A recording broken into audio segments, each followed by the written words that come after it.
We all know Texas is famous for three things. One of those is massage, as we've seen here in Bangkok.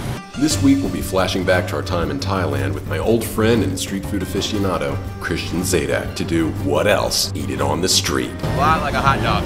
Bam. Good. 2 thumbs up. It's got a blueness to it. I think these are better. This is great, so cheers. The Sue's family and the Zadak clan fused for an epic week of Bangkok street food. I'd immigrate for that. That's really good. Today on American Indian. We're an American family living in India. We love food, film, language, culture, and making new friends. Join our adventures from America to India and beyond. No matter where you're from in the world, if you move to a new place, you are going to encounter culture stress. So today, in the process of our street food adventure, I want to look at 3 pressure points of culture stress that we have felt and share some practical ways we've worked through them. Even on short trips like our trip to Bangkok, culture stress happens. The automobile is pretty much universal these days, but its manner of use upon roadways is far from universal. Indian roadways are famous for being packed with all kinds of vehicles and varieties of foot traffic. You have rickshaws, bikes, auto rickshaws, pedestrians, and livestock jockeying for position with transport trucks. As a result, the lane system is not very useful because you have so many different sizes of transport. The best thing that can be done is to follow the general rule of filling in empty spaces. This is where the stress comes in. As Westerners, we're taught to keep space between us and the car in front of us. We're taught to stay within our lanes. As an old Isuzu rodeo commercial sarcastically put it, stay within the lines. The lines are our friends. But on most roadways in India, it would be generous to call the lines on the road even guidelines or suggestions. They're more like decorations. And this can be very difficult for uptight Westerners to get used to. Although if you're like the girl in that Isuzu rodeo commercial, you'll probably have a blast. Thailand does have variations in sizes of vehicles, but not to the same degree as India, and most major roads do not suffer from the choking that happens when smaller, slower vehicles and all manner of pedestrians are allowed to drive, ride, or walk on them. Driving in Thailand is generally a faster and smoother experience than in India. You will hit cruising speed quicker and stay there longer, provided traffic isn't a problem, which in Bangkok it often is. It's much closer to the experience of driving in America, but that's not to say it's identical. The lanes in Thailand, while followed with much more reverence than in India, do not hold the same level of power as lines on American roads. Cars tend to hug the lines, push them a bit, sometimes even straddle them. So while Thailand will be less stressful than India for most Western tourists, it's still different and takes some getting used to. One of the good things that a bit more permissiveness with roadways allows in both Thailand and India, however, is an awesome street food scene. And the best way to handle culture stress, in my opinion, is to look past the thing causing your culture stress to see if it has carved out space for something awesome that would never have existed in your home culture. And if the Thai street food scene is not enough to alleviate your culture stress, then maybe traveling isn't for you. So to alleviate some of that road rage, let's get to the street food. So give us the historic rundown of the Victory Monument, Christian. The French lost sword sticking out of the earth. And are you saying this is some kind of Freudian? I don't want to say. I don't know enough about Thai culture to say. We don't have a tour guide or anything, but we're going to try to find some food around. So the ladies are buying some fruits. I'm not going to spend my street food stomach space on fruits. All right, so first bite. A lot like a hot dog. What do you think, Ron? Watermelon. Liking it.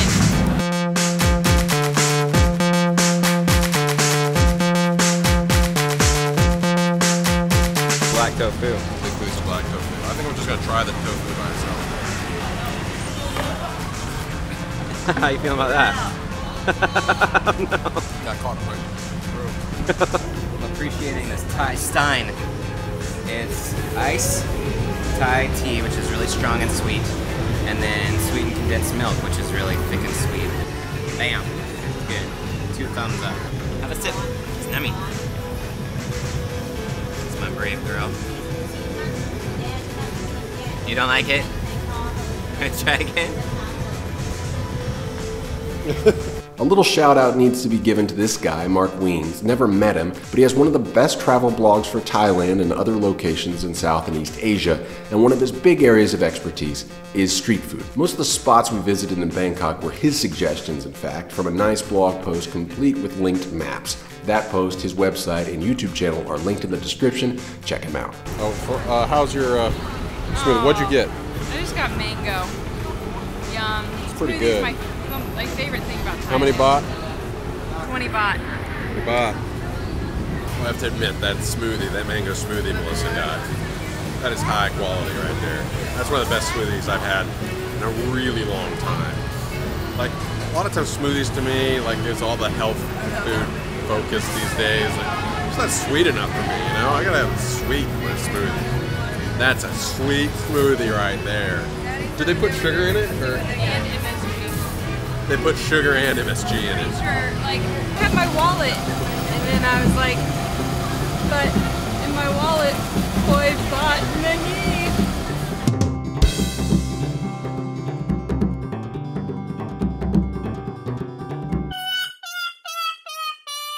Of course, one of the most significant sources of culture stress in any new country is language. One of the things that makes India a much easier destination than Thailand for English-speaking tourists is that the average Indian's command of English is quite good. Thailand, not so easy to find as many English speakers. So situations like this when going to a jungle flight adventure on a previous trip to Chiang Mai. Only some just too fast because you now you break already, you hop lower, no high. Jeremy had such a hard time understanding the guides that he really didn't understand that you had to use the brake, and this happened.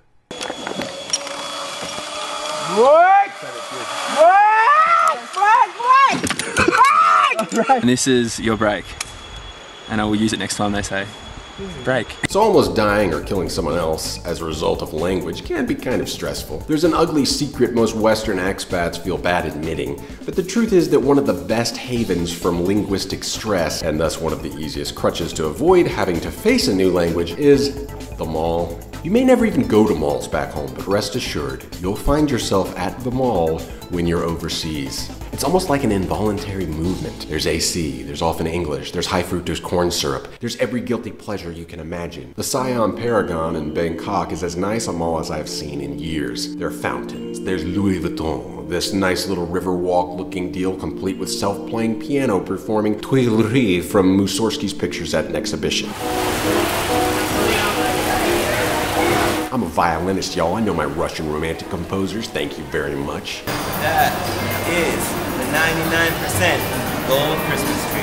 Perfect gift for the 99%. But the real attraction, Paragon's gourmet market and food gallery, an international extravaganza of food items that try as my inner anti-corporate cynic might, I found irresistible. Sitting in this super sanitized, glitzy incarnation of globalism and consumerism, I have to admit I liked it. So many communities and ethnicities, expressions of taste being shared in one place, clean so you don't have to watch out for parasites, not necessarily cheap. Same street food that I just ate on the street, you can get over there for about 75,000 baht in this really fancy labyrinthine food court. How's that batsa? It's good. It's got a nice flavor. Trying some Vietnamese spring rolls. Yeah, that's great. That's what I thought they tasted like. I've only ever had them in America, so I don't know. Sure, this isn't the place you want to end with if you're looking to discover a new culture's food in its authentic form, but it sure is a great place if you're just starting out and want to know what to look for. Of course, a new culture means some new taste that may not quite jive with you. Chocolate, milk, and green tea flavored. I assumed milk was vanilla. In fact, it is not. It is the flavor of actual milk. And somehow Thailand has done it, and ice cream tastes just like milk. Well, it's not that it's bad though, it's just, Yeah, I mean, I could grow to like that, whereas I don't think I'll ever grow to like this. It's green tea stuff, man. One time I got the green tea like cake. I don't like green tea flavored anything. I like to drink green tea and that's it. Yeah, some forms of fusion, not happy. There's progress and synergy, and then there's just fabricated forced globalist pukingness. Best exemplified by the sacrilegious chai lattes at Starbucks in the US and these green tea frappes at coffee shops in Thailand. So to get around the stressor, there's only one suitable treatment. Get out of the mall and back on the street. Because Thailand, in addition to having an awesome non-veg street food scene, also boasts one of the best inventions in the history of simple vegetarian-friendly street food, mango sticky rice. We got a chance to introduce Christian to his first taste of mango sticky rice in Bangkok. Keep in mind, Christian is the guy behind his 5th season of videos focusing on primarily Chinese street food dishes. He's a street food veteran and he's honest when something doesn't catch his fancy, so his reaction can't be overstated.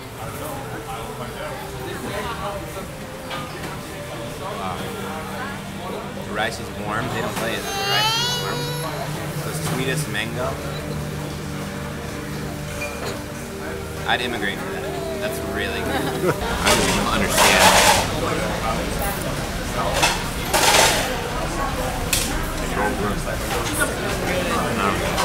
I think this illustrates that thing that is lost on me a lot of times. I want things to be complex. I want stories to be complex. Whenever I try to write my own story, it's really just the simple things that are awesome. Who came up with this idea? It's just such an easy idea. It's 4 ingredients. I mean, it doesn't take a lot of talent to do this. It's just putting them together, and there you go. It's just perfection. Like, you can't come up with a better dish out of these 4 ingredients, I don't think. We may not talk the same, we may not drive the same, and we may not even agree on certain tastes, but every now and then a culture hits on something that only they could have brought to the table, and when they bring it to the table, there is only one reaction. I'd immigrate for that. So Thailand, we will keep coming back, because if you can come up with a street food dish so simple, so elegant, and so transcendent, what else do you have to teach us? That's what cross-culture communication is all about. Finding those little pockets of awesome made possible by a different way of living life, a different perspective, and different set of talents and assets. So often we fixate on the things that cause us stress. Look past the stress and see if those stressors have carved out a pocket of awesome. On the next episode of American Indian, we get political. Well, kind of. Voting is on in India, so we make our attempt at summarizing the Indian electoral process and sharing the ins and outs of how democracy works in India. And don't worry, BJP, Congress, AAP, we are not weighing in on any of this. I don't think I've been here long enough to form an opinion that matters on who should win or why. Strictly observational, hopefully this American Indian episode take on India elections will be an informative and entertaining look at the biggest election the world has ever seen. Think about that. All that and more on the next episode of American Indian.